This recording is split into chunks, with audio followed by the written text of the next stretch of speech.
It's not an actual food diet.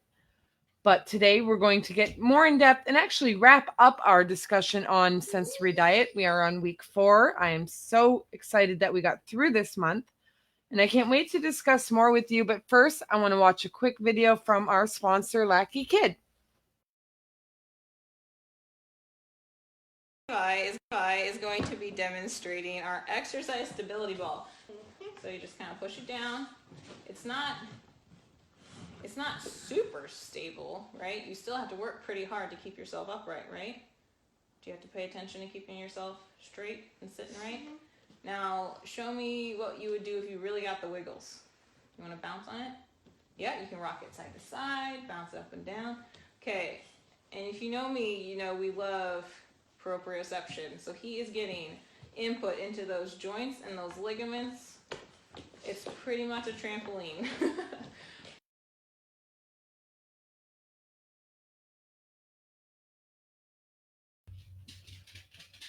Okay, so I want to thank everyone for joining us today. Like I said, I'm very excited. We actually have Matt joining us to finish up our breakdown of a sensory diet. I want to say hi to Melinda, Jessica, and Amber. Welcome to tonight's show. I know it's a little off. Last night we had issues with my teenager.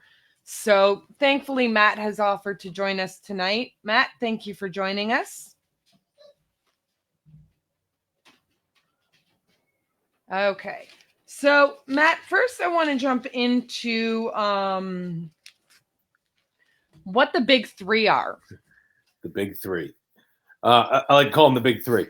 Excuse me. So, since we've been talking about a sensory diet, I think it's in order to have a sensory diet, it's really important to understand sensory processing, right? And when you're on the autism spectrum or you struggle with sensory processing disorder or have any kind of difficulty with sensory input, right? Sensory processing is us receiving sensory input and kind of it going in the right places in the brain, and then our body responds to that. That's kind of sensory processing. In order to understand sensory processing, you got to understand the sensory systems. Okay, we all know our sensory systems. I'm sure everyone here knows them all. But just to recap real quick, everyone knows the basic 5, right? The ones you learn in school. Sorry, my camera's backwards. That's weird. That's my right hand. Anyway, the big 5: sight, sound, taste, smell, and touch, right? And then there's 2 more that you're probably all familiar with: is proprioception and vestibular. And then there's actually another one, interoception.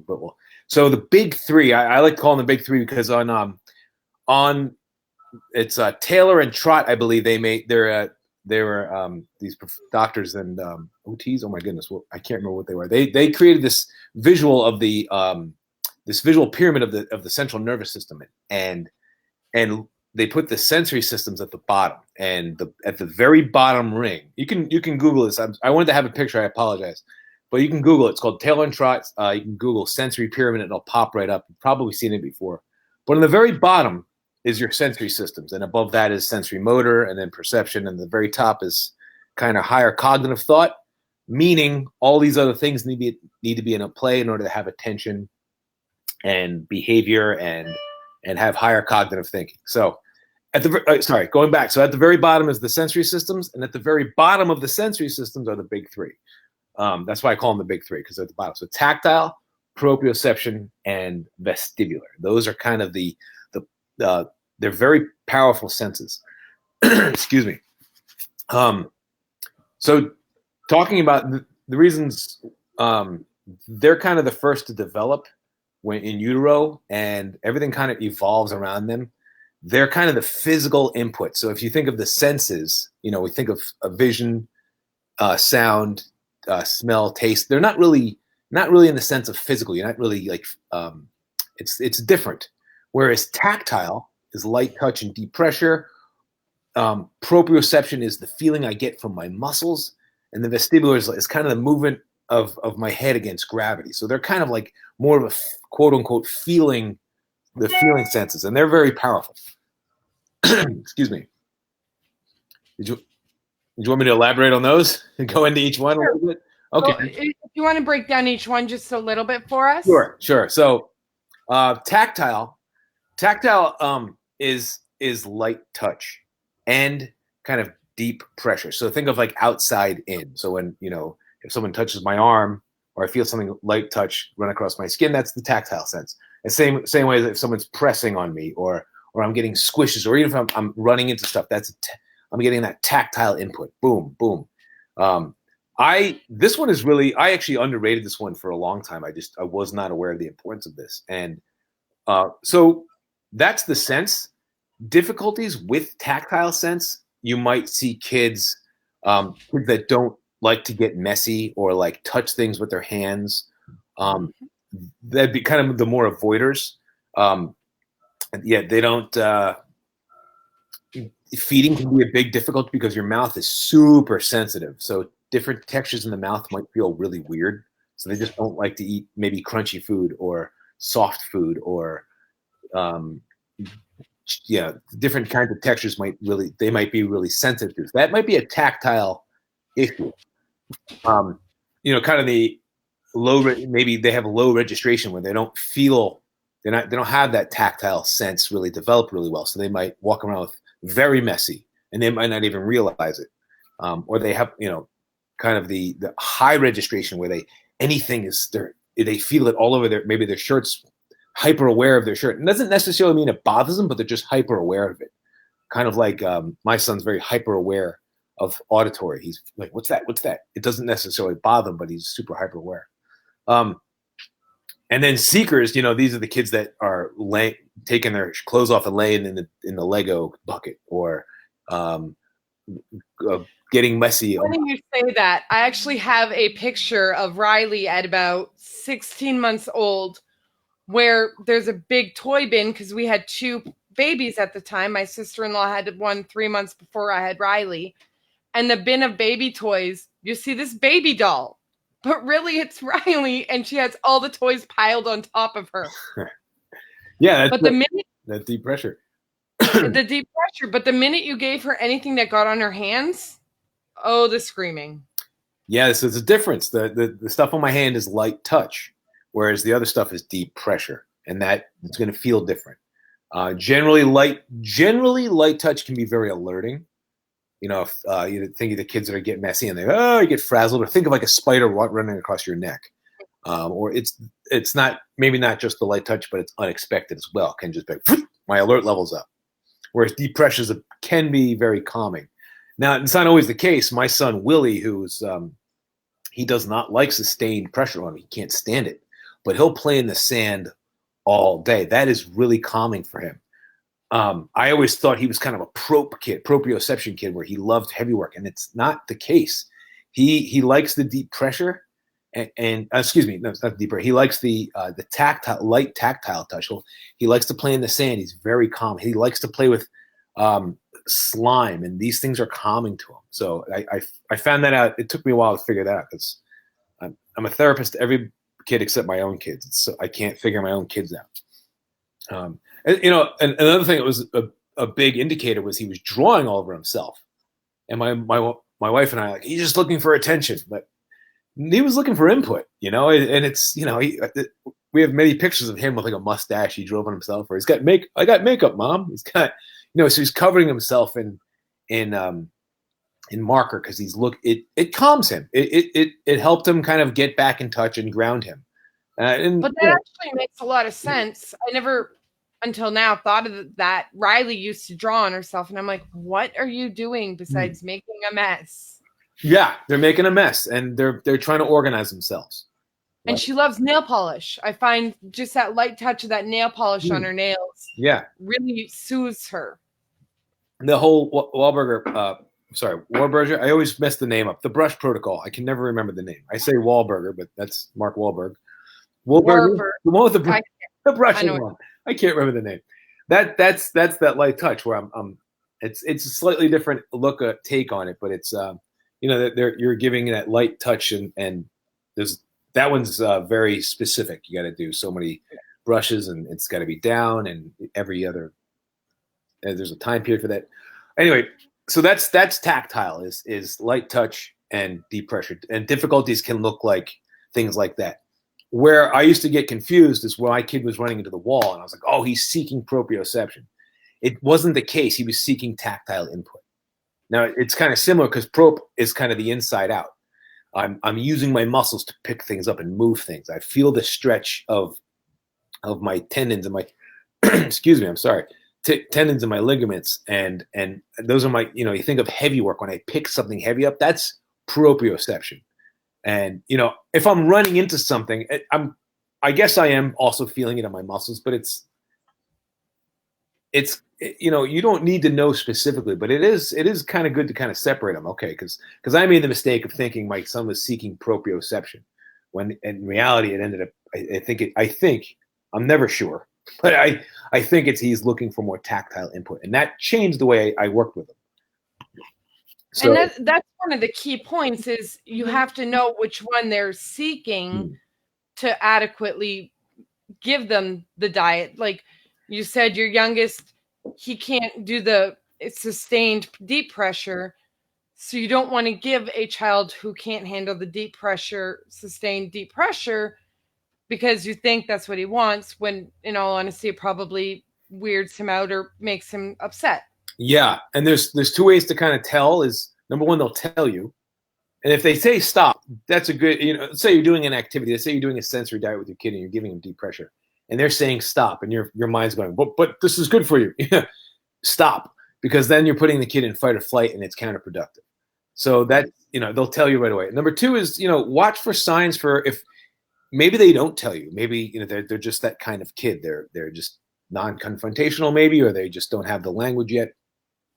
But look for signs of dysregulation afterwards. So after let's say you're giving your kid deep pressure, smushing him some pillows or something like that, and afterwards they're just don't seem very regulated. That could be an indicator that particular activity is not the way to go yet. So that's a good way to look at it. Our kids can change, right, Matt? Like they can grow out of that need for light touch and want more. Riley did that. She grew out of the light touch bothering her. Now she enjoys it. Yeah, I mean, we're thinking, the way I look at it is like, if you're doing these sensory strategies, you're helping rewire the brain, and definitely you can build on that, right? Because our sensory systems develop, we all kind of build on how they develop. We're all sensory beings. All of us interpret sensory information differently. And, it's okay to not like some sensory input. I think last week we were talking about nails on the chalkboard, that kind of stuff. Like I don't think I'll ever be okay with it. But as long as it's not getting in the way of my life, I'm not going to worry about it. And that's important to remember too. It's just the way we're wired. So that I kind of got lost there. We started talking about proprioception, right? So that's right. That's the movement of my muscles. So seekers will look for only not only just moving weight, but I see this a lot with kids like hanging on the gym outside on the playground. They'll hang. That's traction. I'm getting that pull. That's the same thing. Or I'm chewing on my shirt, or I'm crunching my pen because they're getting that input through their jaw muscles. Hanging off the bunk beds like Riley does. Yeah. They're looking for that pull, push. That's kind of it. Pull and push, contract and extend your muscles because you get that feeling. Like you put a really good example today in group. You did a video of medicine ball bowling. Yeah. Which is a really good example of that proprioception and that heavy movement. And that kid, I was doing something else and he kept going into the heavy ball. So, okay, great. All right, we'll do it heavy. We'll just mess with the heavy balls because he liked picking them up. He liked it. So we kept doing it. He did that for a little while. And when he was done, we were done. We did another activity. So we're moving on. So now let's get into vestibular a little bit. Yeah. I know we have some questions coming up. Vestibular is really, really important. It's very powerful.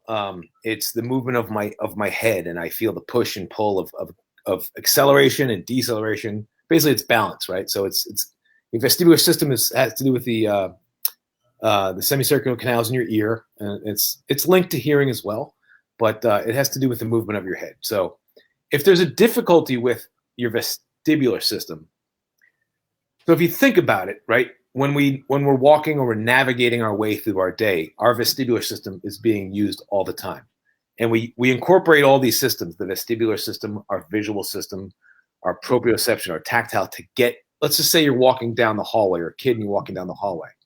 My vestibular system is being utilized because I'm moving my head to navigate. I'm in conjunction with my vision and the feeling of my proprioception of my muscles moving myself down the hallway, and maybe the tactile sense of me running into something, or it's all giving me sensory input so I can navigate down this hallway. If I have difficulty with my vestibular system, that's kind of like the keystone, because everything kind of stems from that. The movement of my head, that then it's going to kind of affect my vision. And if I can't navigate it's almost like your GPS, right? So you're in your, I use my van GPS all the time. And if that thing's not working, I'm a mess. I got to pull over. I got to stop. I got to think. I got to get my, where am I going? It's the same. You got to pull your cell phone out, figure it out. Cell phone. I'm like, wait, whose phone is it? It doesn't work. So it's very dysregulated. I'm so reliant on that stupid thing. But as we are reliant on our vestibular system to get us through the day.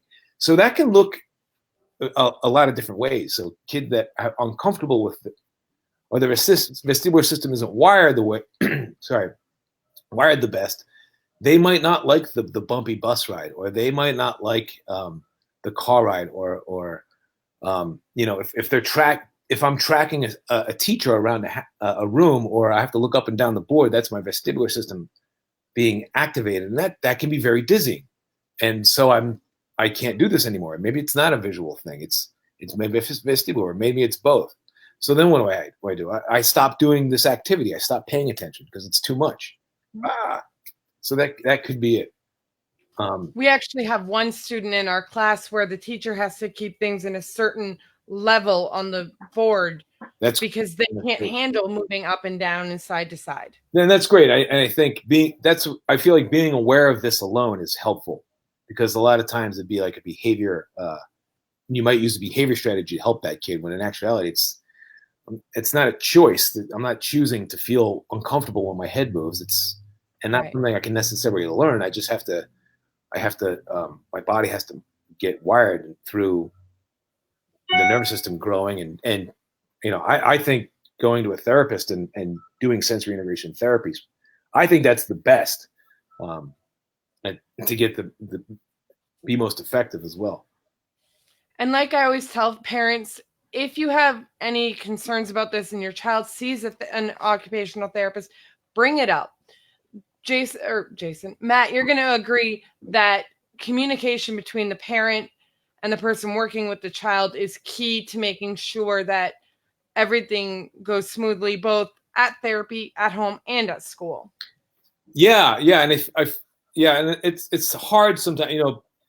Being a parent and a CODA, as a CODA, I have this much time with the kid and this much time with the parent. So to pass on my information is difficult. And I would like to spend more time with the parent and give them and download, some stuff. You download what I see, talk about strategies to use at home, but there's just not enough time. So yeah, communication is important. If you have any questions, ask, email, call up, because I know that if your kid is seeing a therapist of any kind, they're more than happy to talk about your kid. But it's sometimes really hard because if you're dropping your kid off, they have therapy for 50 minutes and then they get the next kid pretty soon after that. So it's hard to kind of communicate, depending on the way the clinic's set up and all that. And as well, I feel like we're talking about therapy, but I was just saying that sensory integration therapy is kind of it's very unique, and it's not really a behavioral approach.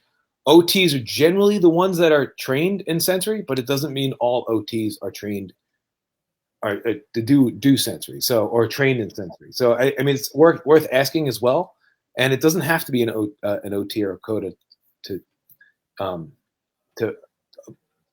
administer to do sensory integration therapy either. Right.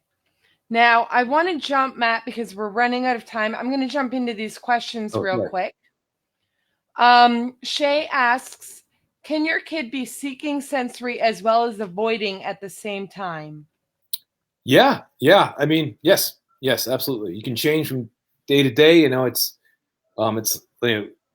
same as like your appetite. Your appetites change, right? So, or sometimes the kid got enough sleep that night, or sometimes the food they ate was worked, or they got enough input. So then, yeah, absolutely, because you're not only kids are developing anyway, so they're changing constantly. Their brains are kind of like building and building and building and building. So you're going to get a kind of a general idea of some behaviors, but that can absolutely change. Sure, yes.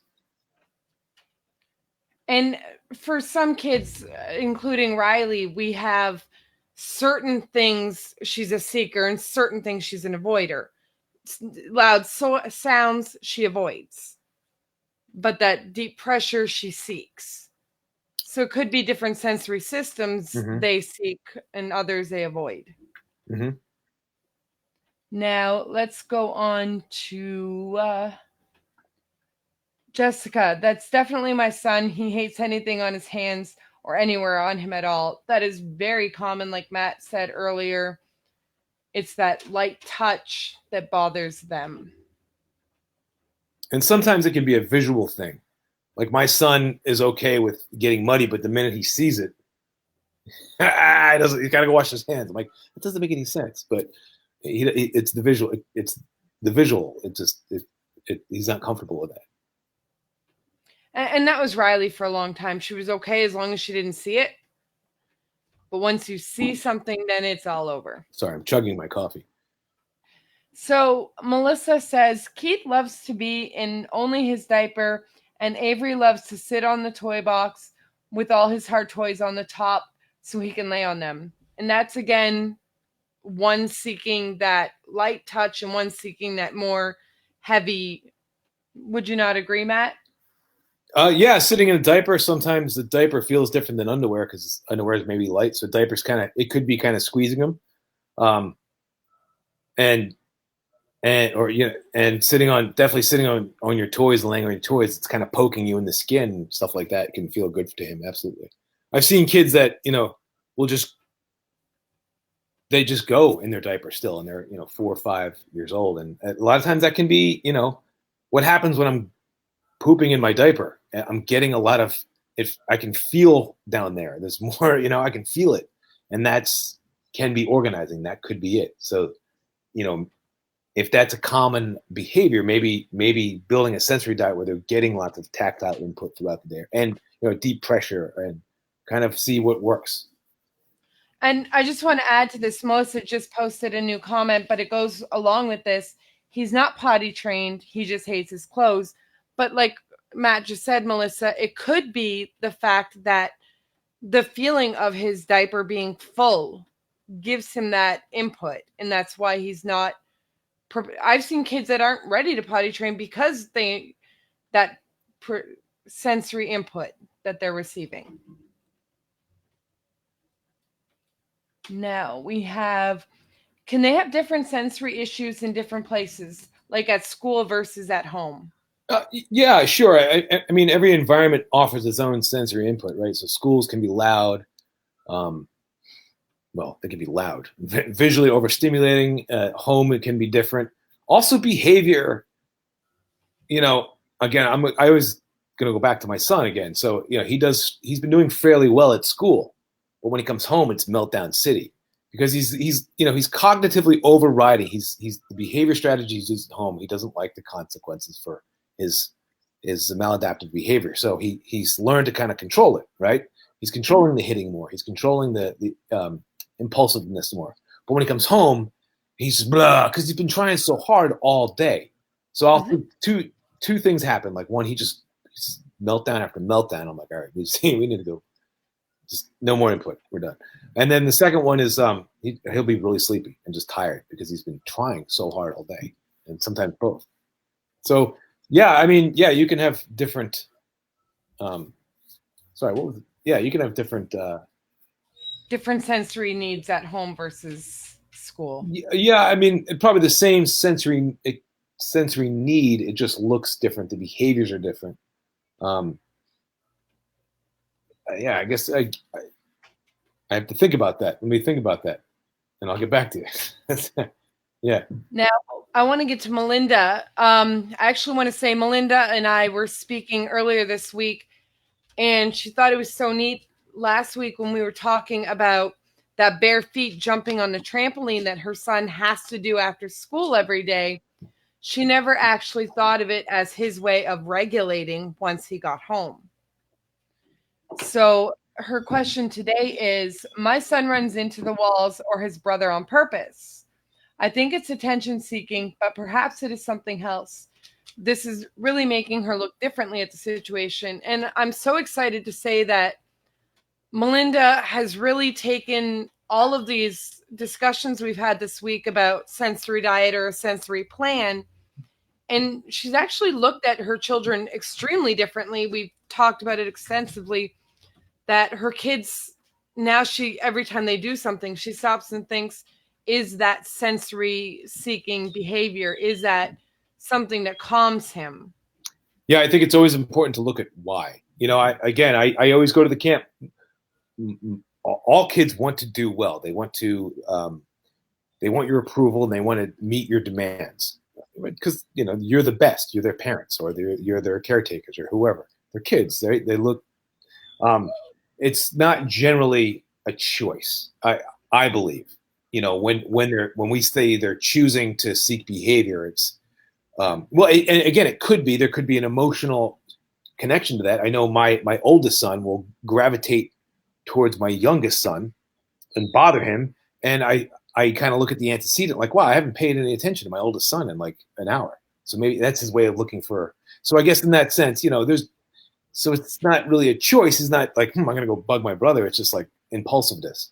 So not necessarily a sensory need as much as an emotional need. But again, it always comes back to, all right, why is the kid doing that? What do they need in order to get themselves back to level, right? What can we do? Right.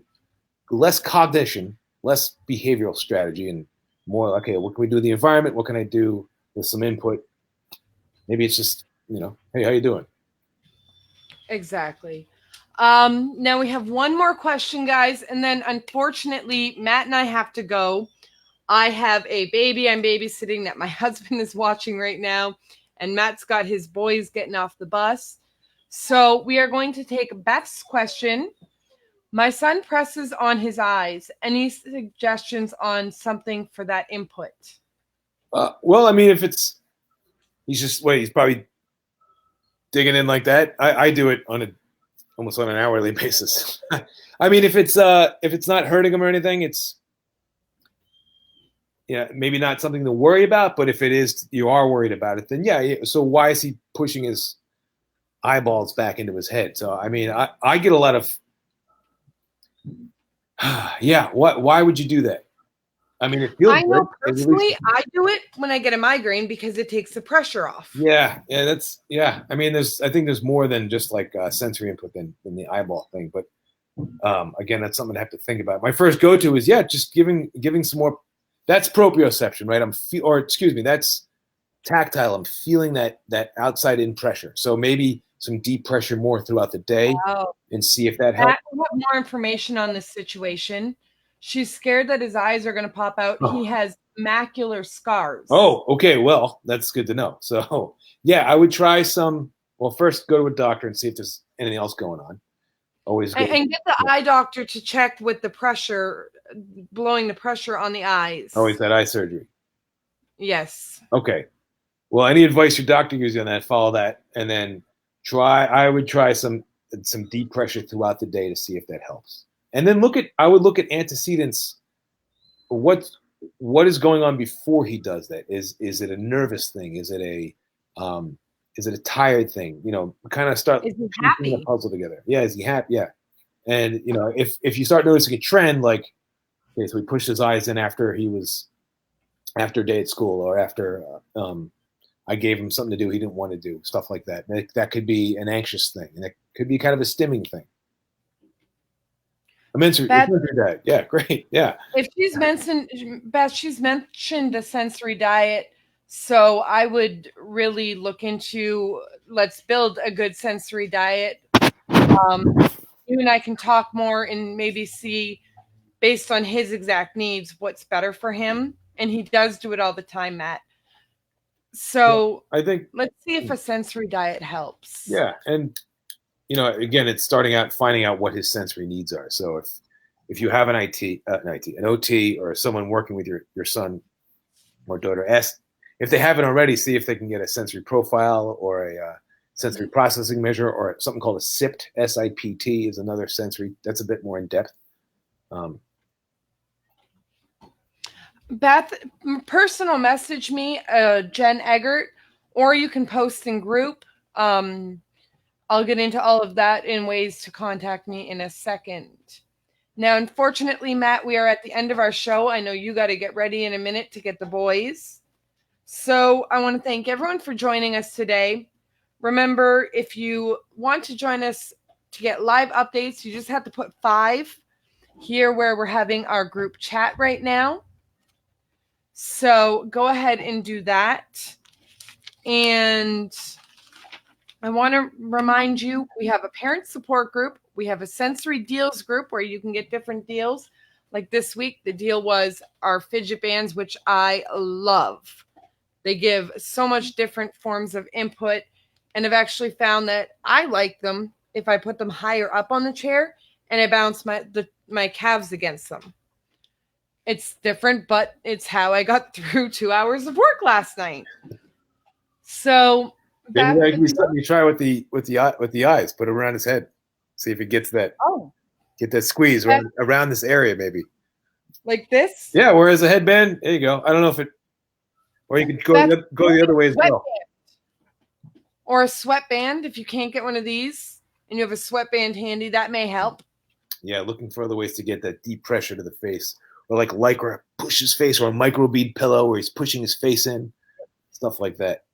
Those squishimals. Have you everyone heard of those squishimals? They're those stuffed animals, but they are really soft and like marshmallowy. Write that down. Squishimals? Squishimals. Riley wants them. She's so in love with them. But they're marshmallowy in texture, so you can push them and get that pressure and then let go. I'm actually, I recommended it for someone whose child had jaw. They were constantly clenching. And instead they use the Squishable to push up and get that jaw pressure. So remember, you can join our group. Jason has posted it in our group chat, or in our video chat for the sensory deals. You can also join our parent support group if you aren't already a part of it. We would love to have you. Like I said, it takes a lot of people to raise a child, especially a special needs child. And you can always go in there and ask questions. See, Melinda knows exactly what I'm talking about. Her son loves them. They are, Matt, you got to go and find some for your gym. They have big ones, little ones. Squishable. Oh, I like the name anyway. So, yeah. They're so much fun. And in Matt's case, those who watched last week with his sons, he could get the larger ones, and for that crash pad feeling, because they kind of go in and then push back out. Squishables.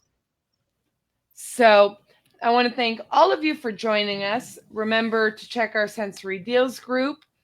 And I want to wish everyone a great week. I will see you guys next week. I believe next week we are starting February doing Wednesdays due to our guests' availability. So it will be Wednesdays at, I believe, 7 p.m. or 7:30. I will post it in group and on the Lackey Kid page. So until then, remember. Can I make a quick plug? Oh, go ahead, Matt. Right. At sensoryfitness.org, I have my blog, but I have coming very soon is the Sensory Foundation classes will be coming out. So stay tuned to that. If you hop on my website, there'll be some more information about that. Hopefully it's up. And your classes are able to be taken online, correct? Yeah, the online classes. Yeah, they're everywhere from like 10 minutes to a minute to, there'd be different. So Jason has put the website for sensory fitness and check out his classes, guys, because he'll actually walk you through the steps a lot more in depth than we got tonight. Deep dive. Deep dive. Exactly. So I want to thank all of you for joining us. Remember, until next week, empower, support, and educate. Have a great week. Bye. Bye-bye.